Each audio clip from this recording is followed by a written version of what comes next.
Okay, good day, everybody. Welcome to this webinar called Protecting Our Right to Manage and Sustainably Use Our Wildlife. My name is Lesle Jansen. I'm the CEO for Resource Africa, Southern Africa, who is also the host for this workshop. I want to take the opportunity to thank the Shuttleworth Foundation for this excellent platform. We look forward to continued discussions on this platform going forward. Just a little bit about Resource Africa, where we're from. We are based in South Africa, but we support community-based natural resource management communities in several Southern Africa countries, and we promote people-centered conservation for thriving, resilient livelihoods for over 30 years. We advocate for people's rights to sustainably use their natural resources, especially wildlife, respecting their cultures, worldviews, and knowledge systems. And we are looking forward to a great discussion today. We are here today to reflect on the important victory which the Community Leaders Network and Resource Africa was able to secure through advocacy efforts at the African Commission on Human and People's Rights based in the Gambia. And with this is part of Resource Africa serving as a member to the African Commission special mechanism called the Working Group on African Indigenous Populations and Minorities in Africa. So how this momentous occasion and resolution came about is on the 5th of December 2021, inspired by a community declaration that was developed in Victoria Falls at an African Wildlife Summit. CLN and RA undertook to lobby the African Commission, which is the African Union's official human rights body, to pass this resolution that affirms the rights of rural African communities to manage and sustainably use their natural resources, including wildlife. This resolution, called Resolution 489, was eventually adopted after a year, and it calls on African states and non-state actors to recognize and support these communities exercising their rights in regards to the resources, including wildlife. Similarly, other communities were able to secure an African Commission adopted resolution, such as the likes of the Ethiopian Rift Valley community. They too made their voices heard at the African Commission, where a resolution was adopted to affirm their rights in relation to their sacred sites against extractive industries. And it similarly also called on states and non-state actors to protect and respect their rights to their territories they hold sacred. And communities are now using this resolution in various ways to advocate for their rights. And this also comes at a time that the African Commission and the African Court developed a body of jurisprudence and resolutions affirming African communities' rights to their lands and resources. The African Commission, therefore, played and continues to play a key role in the process that led to the adoption of this historic resolution. Amongst other tasks, the working group is also mandated, just a bit of background on the working group, to study the implications of the African Charter on the well-being of indigenous communities. Article 21(1) of the African Charter states that all peoples shall freely dispose of their wealth and natural resources, and this shall be exercised in the exclusive interest of people, and in no case shall a people be deprived of it. So Resource Africa and Community Leaders Network, called in short CLN, celebrate this important resolution, coming at a time when CBNRM, or community-based natural resource management in Southern Africa, is under pressure on many fronts, especially as anti-hunting legislation are being considered by non-African governments. And through CBNRM, local community institutions manage their resources in such a way that benefits accrue to people who rely on those resources to survive and who often suffer the consequences of living alongside dangerous wild animals. This community leaders who form the Community Leaders Network hails from these communities with extensive experience working with their own communities within these 9 Southern Africa countries. And so CLN has previously joined other rural communities to draft what is called Voices of the Communities, a new deal for rural communities and wildlife and natural resources, which was submitted at the African Wildlife Economy Summit at Victoria Falls in June 2019, as I mentioned earlier. And those representatives from Africa clearly outlined their goals and suggested a way forward whereby African states and other stakeholders created enabling conditions to make these goals achievable. So Resolution 489 is therefore a culmination of advocacy inspired by these key efforts, work and priorities of these communities that largely greatly involve CLN. So this is a major win for rural communities in Africa, and we would like to honor and celebrate it today. Just to get to some housekeeping, we will be having 2 speakers I will introduce shortly. And we will end the webinar with one announcement at the end by our communications manager. And that is a call for action, which he will go into in more detail towards the end. If any of the participants would like to pose a question, you are welcome to put it in the chat box and we will address it after the 2 speakers presented. And we will then close the webinar after the call for action I referred to. So let's get to it. I would like to introduce our 2 speakers. Our first speaker serves as the Regional Chairperson of the Community Leaders Network, Dr. Rogers Lopilo. The Community Leaders Network is a body representing the interests of rural communities in 9 Southern Africa countries. He is the chairperson of the Zambia CBNRM Forum, technical advisor at the Zambia Resources Board Association. He also serves as the director at the Frankfurt Zoology Society.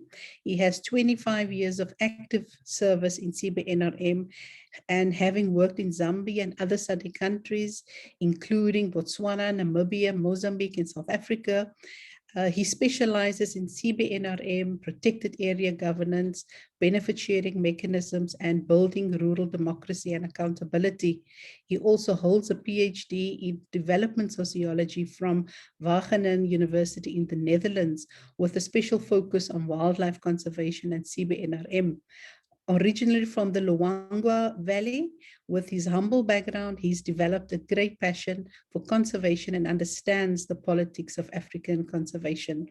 Our second speaker is from Resource Africa, Southern Africa, Dr. Shylock Muyengwa, with more than 15 years experience with natural resource governance in Southern Africa, and he too studied CBNRM systems in Botswana, Namibia, Mozambique, and South Africa, as well as Zambia and Zimbabwe. So focusing on governance and livelihoods, including the economic contribution of hunting and non-hunting activities to the welfare of rural households. He also serves as the president of Zimbabwe's Evaluation Association, providing technical support to the government. He holds rigorous quantitative research, design, and analysis evaluation, and Zimbabwe's agriculture, food security, and livelihood sectors. He too holds a PhD from the University of Florida. That said, I would now like to call on our first speaker, Dr. Rogers Lopilo. You are welcome. And I would like to ask you firstly, I'm going to give you 10 minutes to set the scene in terms of CLN as a body, why it was necessary to create a regional body called CLN with this network of communities, and then also to introduce the concept of CBNRM and its challenges there too. So thank you. Over to you. Thank you very much, Moderator Leslie, and my other panelist, Comrade Dr. Muyengwa. And thank you to our technicians behind the scenes and all the participants. Yeah, and thank you so much for introducing me properly. I appreciate that. Yeah, so to start with, Community Leaders Network, or CLN, as well as it was explained, is a network of community community-based organizations that are organized through the national networks. And currently we have representation from 9 SADC countries that includes Angola, Botswana, Mozambique, Malawi, Namibia, South Africa, and Zambia.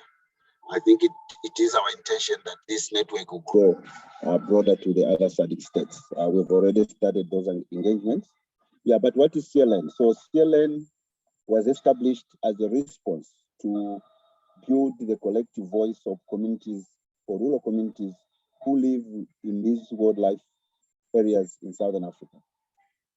It is an initiative that we started 2 or 3 years ago when a team of Sustainably thought leaders met in one of the conservancies in Namibia, and then later on, with support of RASA and others, we managed to constitute ourselves last year into a formal organization.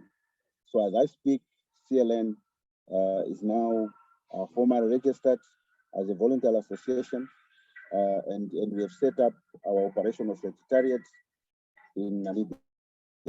We have the representation from all the countries that I've mentioned, which of course is being chaired by Zambia through myself, Charles Jonga from Camphor Association in Zimbabwe is the vice chair there, and Max Lewis heading the secretariat in Windhoek. We have also other members from Botswana, Siokas Masiku, Jose Montero from Mozambique, Muhammad Kamuna from Tanzania, Maridad Langa from Malawi, among others. I think, yeah, we have other representations from South Africa and Angola. Yeah, so CLN is there to amplify the voices of rural communities. We believe that when we speak together as a collective, we build a stronger political constituency. So we exist to actually work with government, work with other players in the sector, but above all, to make sure that the community's rights, the community's ownership to resource are respected, to make sure that the voices of the communities are listened to at different levels. Doing this at a global level, but we are making sure that these community voices are heard even at the community level where they come from. So we build things from community-based level to national level, regional level, up to global level. So it was very necessary to have this organization because we realized that Sustainably is being practiced in different countries. Of course, we needed this collective wisdom. And I think over the last 2 years, that we've operated as a loose alliance, and from last year in October, like I said, with the support of RA and German International, to get ourselves constituted into an organization, we have made a tremendous success. Yeah, so that's what about CLN. And then where are we coming from? Why CLN? That brings us to understand the concept of community-based natural resources management. Sustainably, in short, is a concept, is an idea, is an agenda that was developed, of course, with various experiences in Camphor in Zimbabwe, area programs in Zambia, Namibia, and others. It's a concept that looked at how the communities who live with these natural resources should be involved in the management processes, decision-making about their natural resources. So it's a concept that has been with us for over 40 years now. And giving an example of Zambia, we started this process as early as 1983, and it was after realization that we lost the black rhino, which went into extinction in our parks. And when the national indawa was caught, there was a realization that without communities, conservation will be a problem. If communities don't access benefits, conservation will be a problem. So Sustainably is a concept that tries to devolve management authority from the state to the local people, from the state departments to the people who live with these resources. It is a program that develops rights, access to the people who live with this. So Sustainably is an agenda that we've accepted, as communities in Southern Africa. And one of the important components that we deal with in CBNRM is sustainable use of natural resources. So maybe I might not go into detail of sustainable use, maybe it might come later in the discussions. But what is more important is that CBNRM is helping to structure communities into organized institutions, into organized entities, so that they can access the necessary rights from their governments, so that they can claim the necessary rights at the global level, and that their rights are respected. And I think that's why this discussion that we are discussing today, we see it as a step in the right direction, because it strengthens CBNRM. It strengthens the rights of the communities. And above all, CBNRM assists to build democratic and accountable institutions. Yes, CBNRM has faced challenges. CBNRM has faced challenges, despite the concept being broadly accepted and so on. But some of the challenges that it has faced is, I would say, one, of course, there has been lack of total devolution. The states have not completely devolved the rights to communities. And that is a hindrance, because then communities' decisions find themselves being trapped into a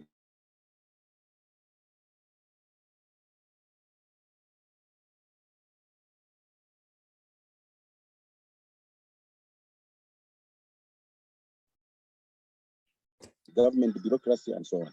So that's one challenge. Governments have not completely devolved to these rights, and they still keep, so they choose what to devolve and what is how we structure the redistribution of benefits in these communities. It's also an issue that CBNRM continues to struggle to make sure that the majority of the people who live in these areas can access the benefits fairly, equitably, and so on. There are issues of whether we should, with RI and others, is to try and improve the governance systems, which means how we make decisions, how we allocate these resources to different groups of people. Yeah, so these are some of the challenges that CBNRM has faced. But despite that, we are hopeful that as we chart the next course of action for the next 50 years or so, that CBNRM will be something that we'll be proud of. Thank you very much. I think maybe I'll end there, Leslie. Thank you for that. Thank you so much, Dr. Lubilo. I think that is well set out.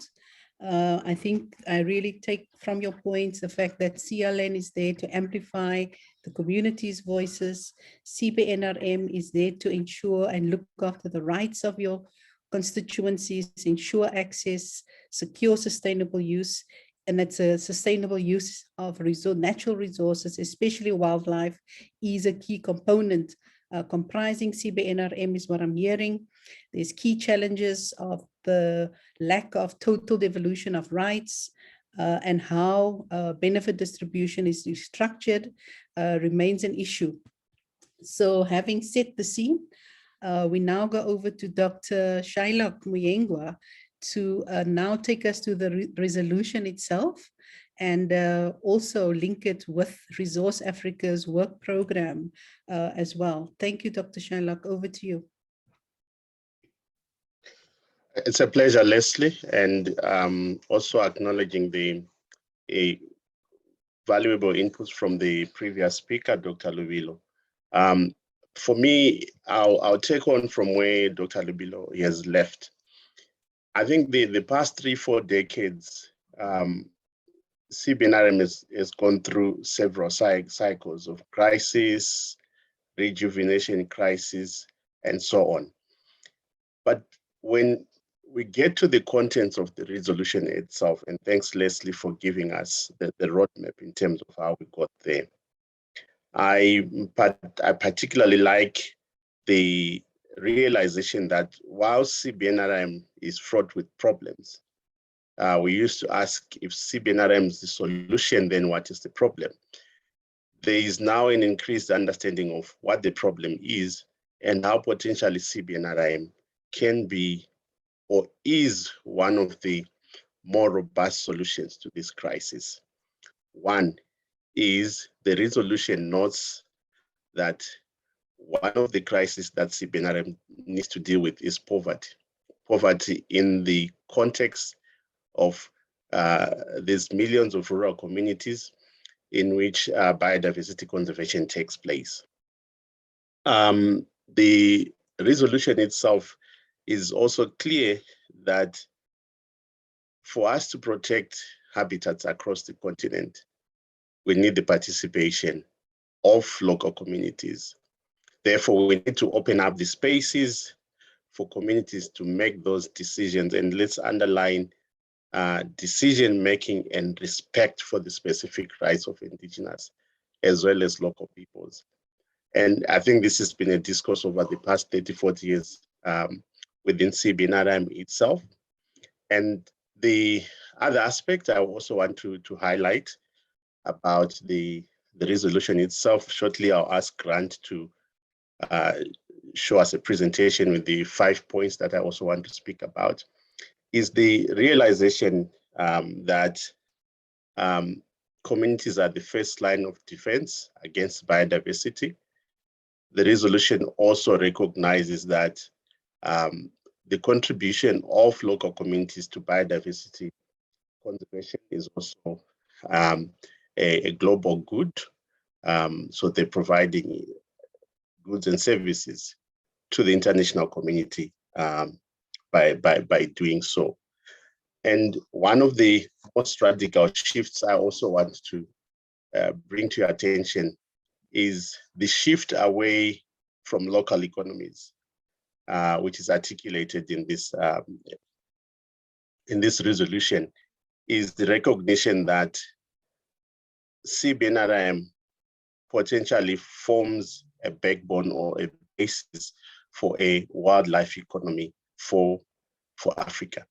And this content dovetails with the Wildlife Economy Summit, which Lesle referred to, Victoria Falls 2019. But again, this whole scaling up of these little initiatives into an economy speaks a lot to the importance of CBNRM as a tried and tested approach towards addressing the problems that we face in most of these areas.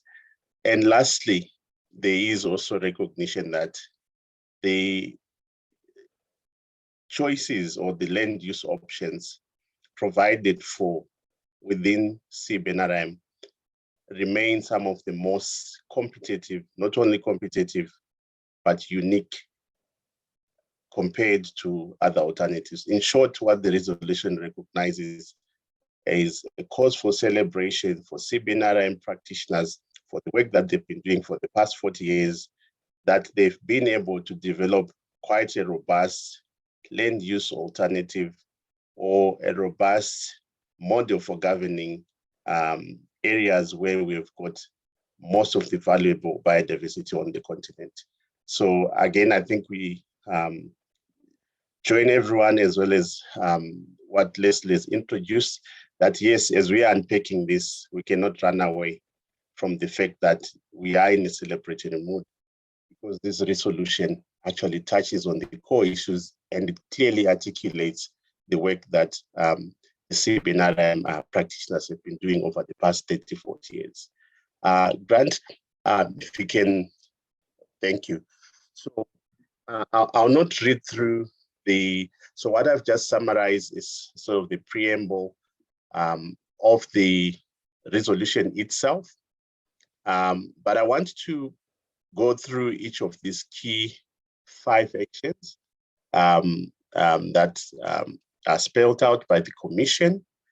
The first one is it calls for African states to recognize rights of indigenous and local communities, right? And these rights are specific over conservation, control, management, and sustainable use of their natural resources and wildlife. And this has been a struggle from way back in the early 80s, 75, depending on our national histories. Rogers did talk about, but he used a different term, which is devolution. And CBNRM has always been about giving those rights to the very lowest levels of governance. And Resolution 489 only cements that and officially recognizes that devolved entities are your best mechanisms for managing your natural resources. The second point that the resolution touches on is it calls now on the African states to take necessary measures to strengthen community governance and institutions. Again, for CBNRM practitioners, this is work that they've been doing over the past years to help promote participatory versus representative forms of accountability, top-down versus bottom-up approaches. So it's, I think it's an honor to realize that what has been recommended over the past years is eventually become the solutions that the African Commission also promotes. And the third one is focusing on capacity. So what the resolution recognizes is, in order for effective governance, for effective biodiversity conservation, we need to enhance local capacity of communities to govern, manage, and sustainably use and benefit from their natural resources. And I think this is good that it's bold. It actually needs to be bold and underlined because it's a core principle for CBNRM. And the fourth point is on a recommendation for tasks that it tasks the working group through the Commission to support Indigenous communities and minorities with respect to rights, natural resources, and territories that they live in. And in our reflection, this can take different forms. And as I'm about to switch quickly to what we're doing is RA in light of all these recommendations, is CLN is such one mechanism that convenes a group of countries in order to support rights.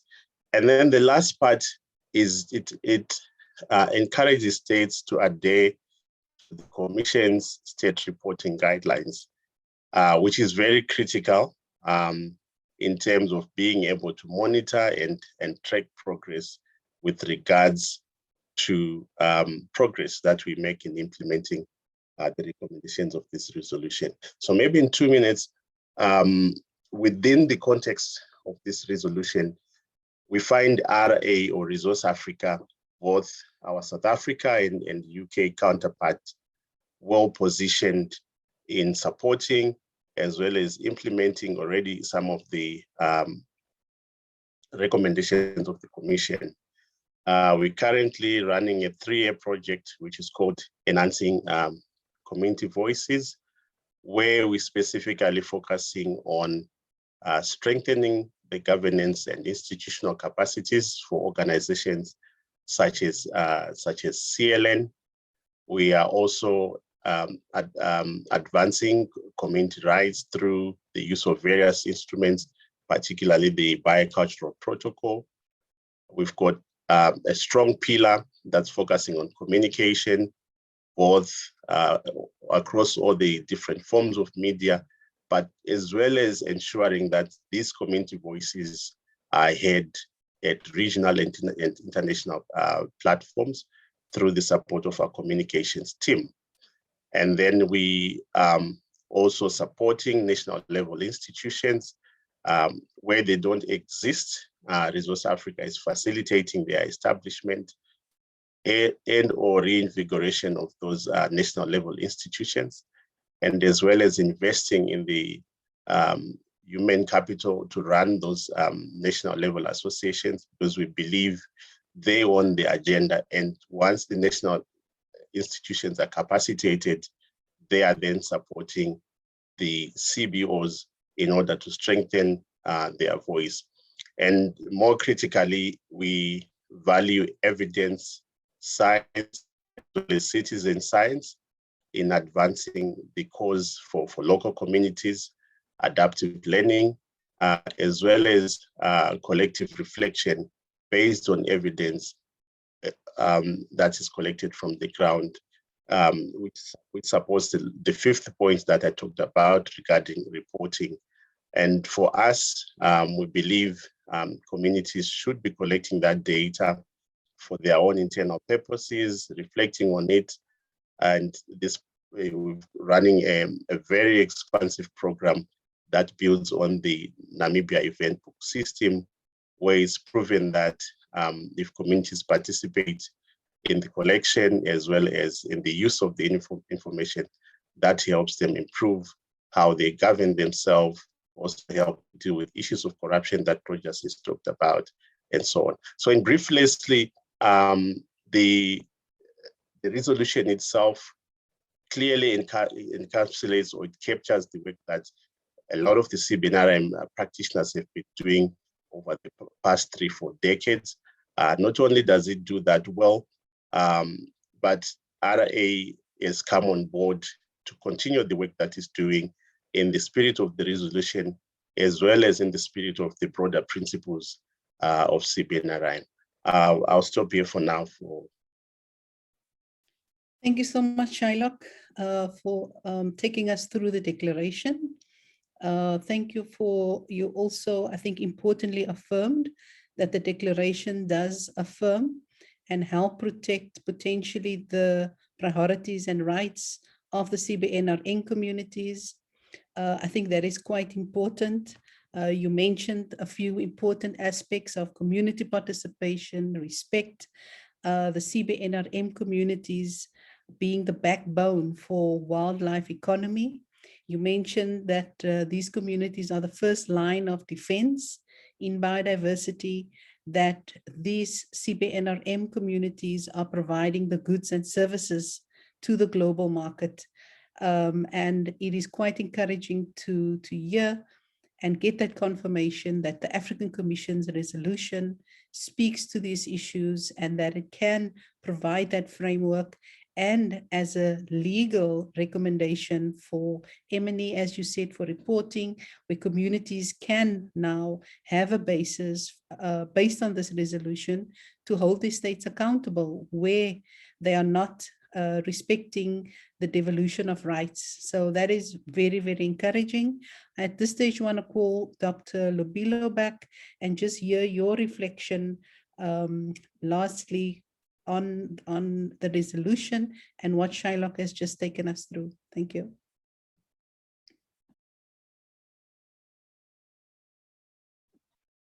Thank you, Leslie. Thank you, Dr. Muyengwa. Actually, the most important resolution 489. Maybe we'll rename some other things. You know, in our African context, we like naming children different names. So I wouldn't be surprised if we were going to have a child named 489. It's a very, very important resolution to us and people who live in these rural communities. And that's what we expect from our continental body. Those are the most progressive decisions that the African Union has taken on many issues. We know that they struggle a lot in many issues. So, so for African Union to come up with that resolution, it gives us confidence. It gives us hope that the communities at the end of the day will be able to have a space, to have something to celebrate. And I think if African Union continues in that path, we also see that African communities' voices at the global level will be respected. And so we will be happy to collaborate with RA, collaborate with other progressive organizations. We are ready to collaborate with our government. We are willing to collaborate with the SADC Secretariat and these players to make sure that COMESA or regional groupings, blocks, we need to ensure that they implement, they domesticate. So like us as CLN, what we're going to do is to make sure that we engage our various governments in SADC to make sure that this resolution is domesticated at the national level, so that then communities can effectively participate. Because if nations don't domesticate this resolution, then it can be just a gospel. So I think we have a starting point as communities now to go to our governments, say, okay, look, this is what the African Union, where we are part as a government, as the various governments, we are part and parcel of that resolution. But then let's ensure that in the legislation that we have at the national level, that resolution is brought into practice. And I think once that is done, we hope that we can celebrate, like Comrade Muyengwa said. But you see, transfer of power, transfer of rights, you know, the process of negotiating, sharing of responsibilities is a very, very crucial thing.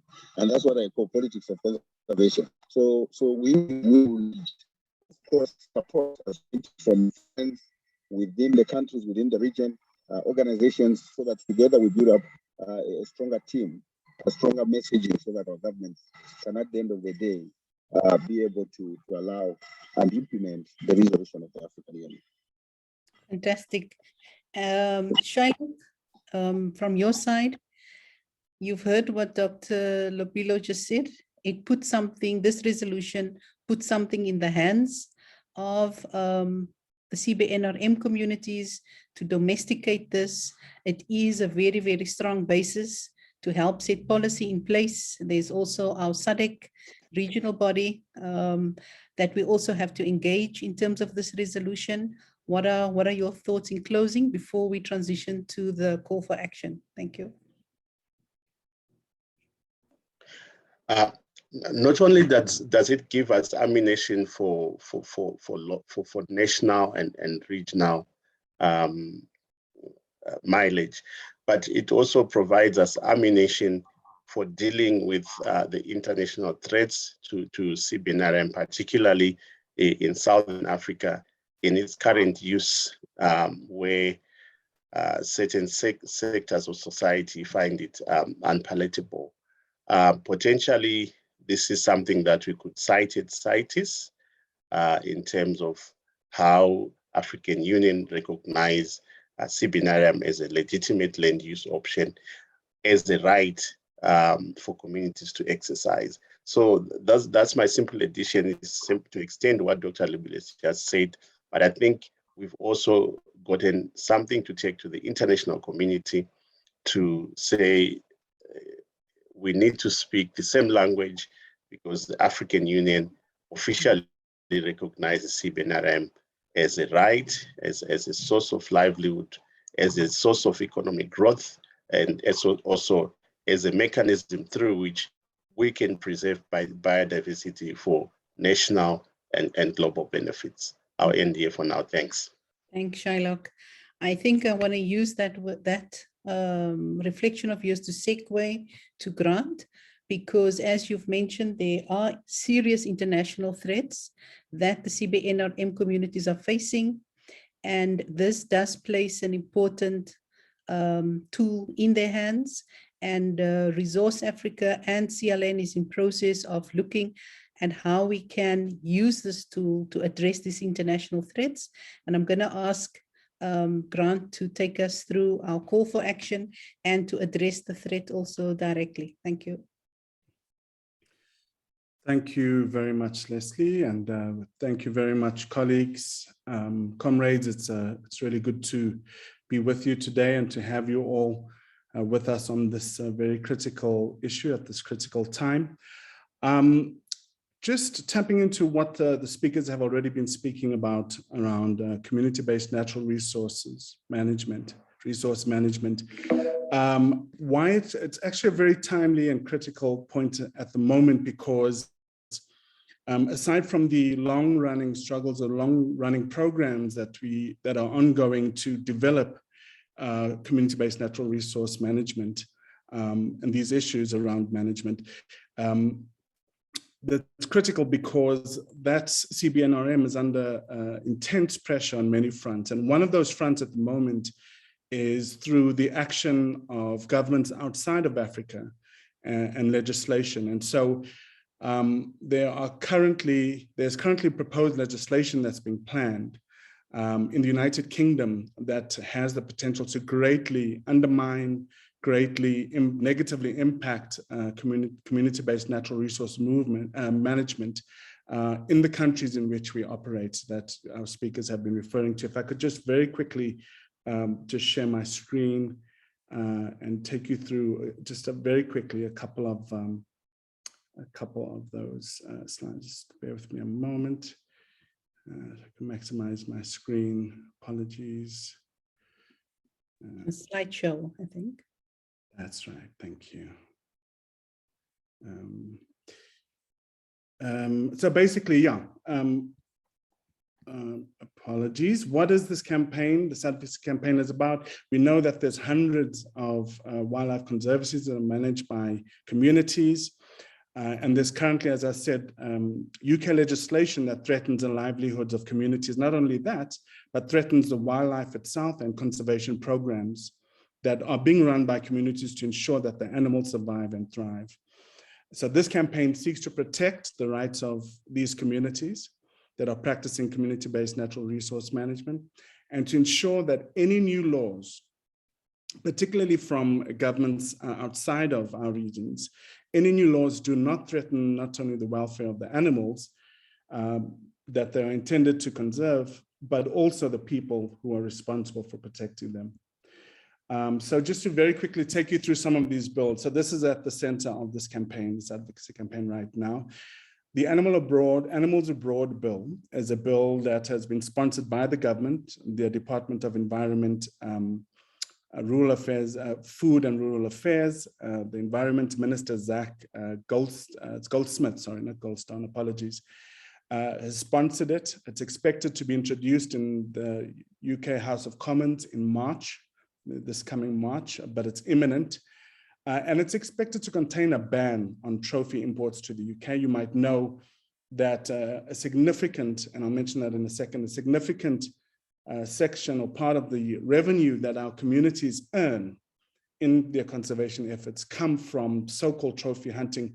We call it conservation hunting because trophy hunting focuses on what the hunter receives from that practice, whereas what's more important is how communities benefit from the practice that those hunts that are well regulated and guided by communities.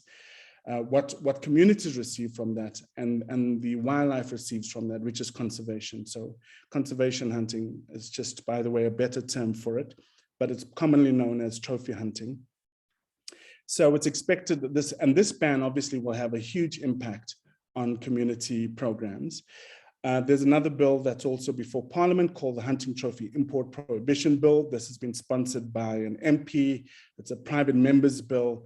It has been before Parliament already once. It's scheduled for another reading also in March, and it centers around a ban. So both these bills really seek to ban or in some way severely restrict hunters from bringing their trophies home, which will impact whether they come and hunt in the first place. So as we move forward and this advocacy campaign gathers speed, what can you do?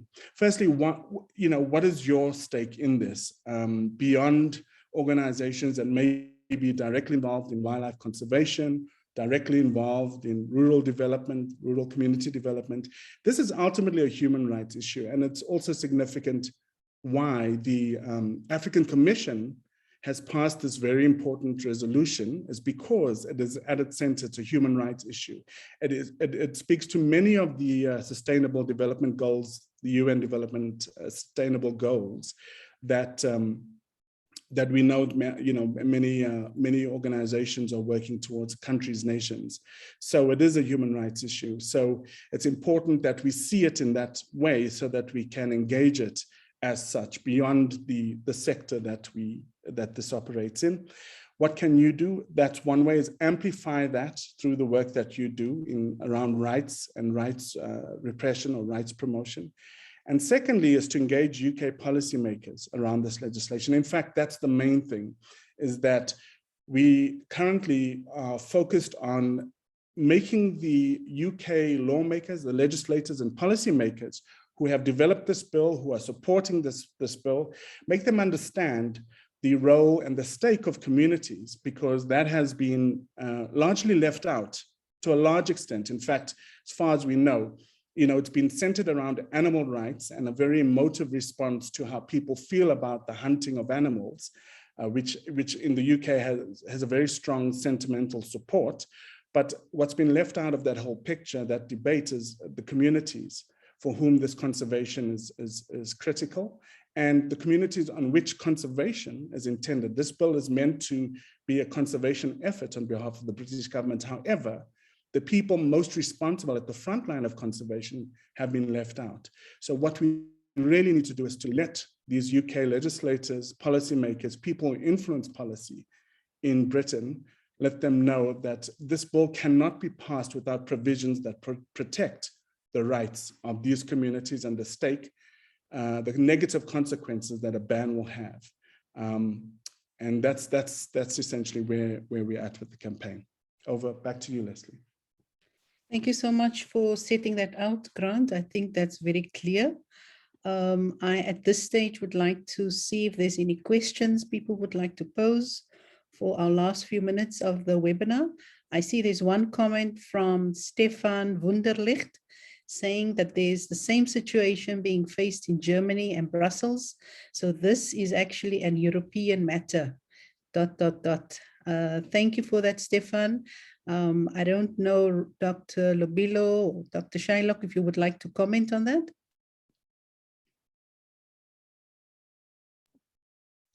Thank you, Leslie, and thank you, Grant, for a very good presentation in terms of going forward.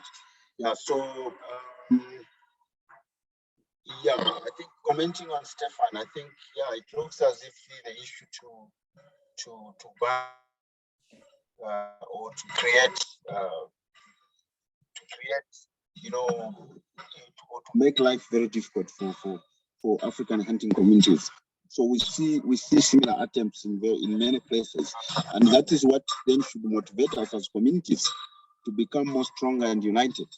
And that's why CLN is there, because we want to build that stronger constituency to make sure that we can counter the attempts in the European space where I think they really don't appreciate what we stand for as communities when it comes to these issues of conservation. And that's why we've time and again invited them. We've invited them, we're extending an invitation to them. Let them come and live with us. Let them come and live in South Muyengwa, where I come from, and see how long they will live with the elephants, whether they will be tolerant like we are. So I think we understand, yes, it seems to be an European issue, but I think we are excited because when an organization like African Union takes a position that it has taken, it encourages us as communities to even soldier on. It encourages our governments to be more responsible. So I think, in looking at the campaign, the call for action, I think as communities, we are interested and would like this process to actually go beyond to make sure that even the most people who are most affected in this landscape, in say, so that together we can amplify our voices and then make our demands known. We want to respect international engagements. We don't want to create an enmity with anybody, but what we are calling for is for respect. Just like we respect them, they should also respect us. That's all. We should dialogue. Where there are issues, let's talk. If there are issues that they feel maybe are not done properly, we are open to discussions. We are open to discussions, and I think that's what I would like to comment on this, and that we are committed to build a very strong campaign, but based on facts. And that's why we are doing all this cooperation with other organizations, so that we can be able to provide the evidence. To provide the evidence that, for instance, sustainable use is valuable to communities. I'll end there, Leslie. Thank you. Thank you, Dr. Lubilo. I think you're re-emphasizing the importance of participation, inclusion, making these decisions around legislation at the UK should be science-based. It should include African voices. And more importantly, bringing it to our conversation today, it should take the resolution, which is the African human rights body's resolution and position, we can ultimately say. So thank you for that. I go over to the next question, which is from Katrina Lehmann-Grube. Hi there, what proportion of trophy hunting procedures go towards communities in South Africa? My understanding is that most trophy hunting in SA occurs on private land, and therefore landowners are the biggest beneficiaries. South Africa and CBNRM. Dr. Lubilo or Shylock, would you like to comment? Absolutely. Yes. Okay. So I think we acknowledge the comment from Stefan, and Stefan, we invite you to join hands. Let's I think articulate this cause together, because CBNRM is local solutions to local crises, and not necessarily imposing decisions from outside, which may have catastrophic consequences. And actually, we've got with evidence that it's likely to be very catastrophic. Yes, we acknowledge the situation in South Africa. South Africa is quite unique in its way. A lot of the revenue, yes, it does accrue to the landholders. And precisely that is what CBNRM has been fighting about. It's about devolving those rights to, including land rights, to local communities in order for them to retain as much from the proceeds of biodiversity conservation. So in an ideal scenario, what we want is communities as private landholders retaining all the benefits.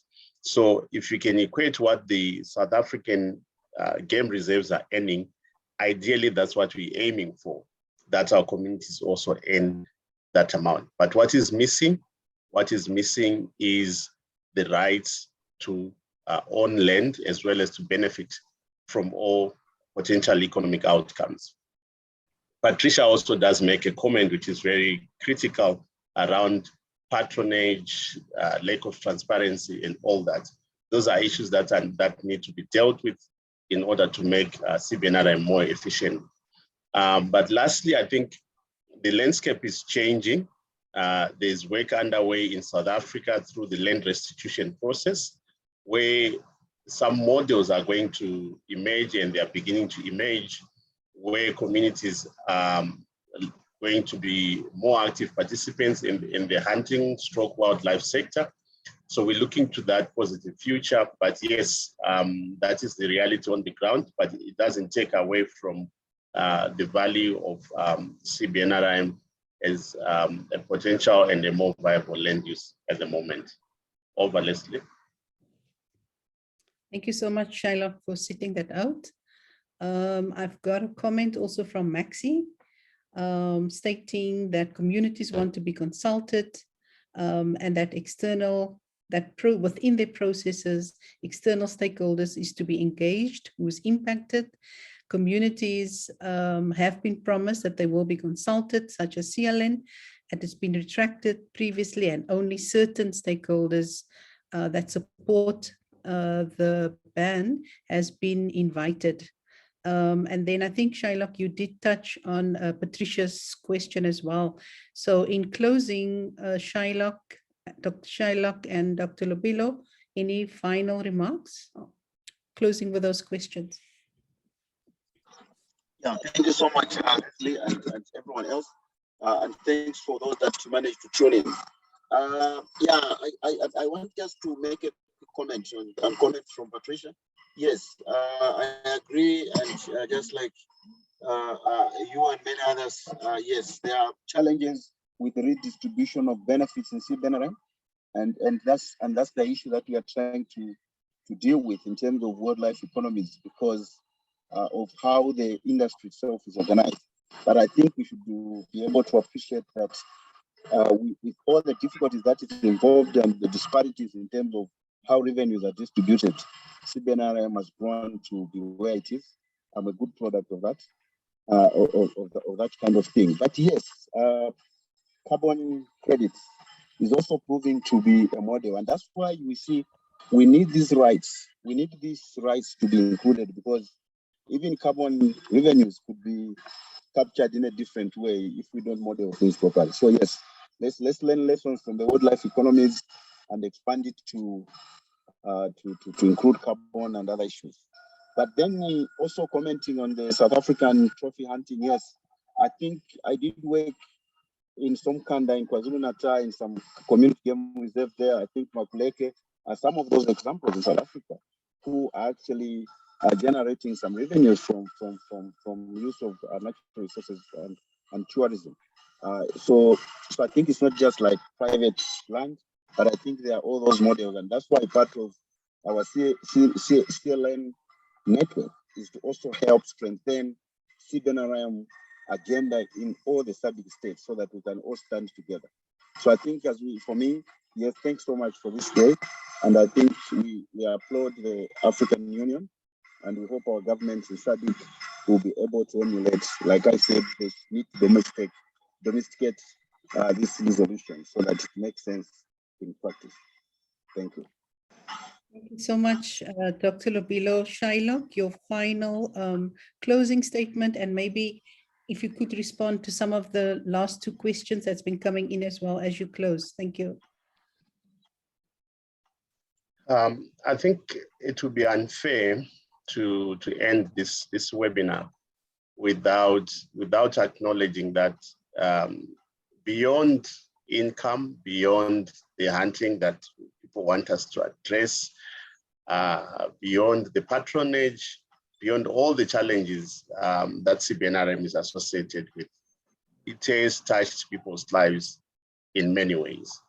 And one person we're not shy to talk about is Rogers Lopilo, who came out of the Village Scout program, and CBNRM has given him an opportunity to advance himself to becoming one of the world's renowned scholars out of Wageningen University on CBNRM. So there is a human face to CBNRM. It's touched people's lives, it's changed lives.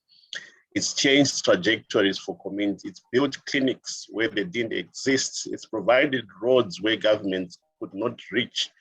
It has groomed politicians across SADC. If you look at the whole of the Zambezi region, what we used to call the Caprivi region, we've got budding politicians who have come out of this CBNRM program. So I think that said, there is a future for CBNRM beyond the hunting beyond the hunting question. There is a future for CBNRM, and that future obviously embraces hunting, but it also embraces a diversity of other economic activities that we need to do. That said, I think I end with a call to invite our innovators, people with bright minds, to come and build on that model, because it has proved itself to be resilient for the past 40 years. Thanks, Lesle. Excellent. Thank you so much, Dr. Shylock, Dr. Lopilo, as well as you, Grant. I close this webinar. I think the two sentences that's staying with me: CBNRM is the backbone of wildlife economy. These communities are providing goods and services to the world. These communities of the CBNRM sector is the first line of defense in biodiversity, and it is scientifically backed. And I think as our webinars here today, we ask on you to please relay this message to the UK. We say thank you so much for your attendance and all of the best, and also our participants and our panelists. Thank you so much.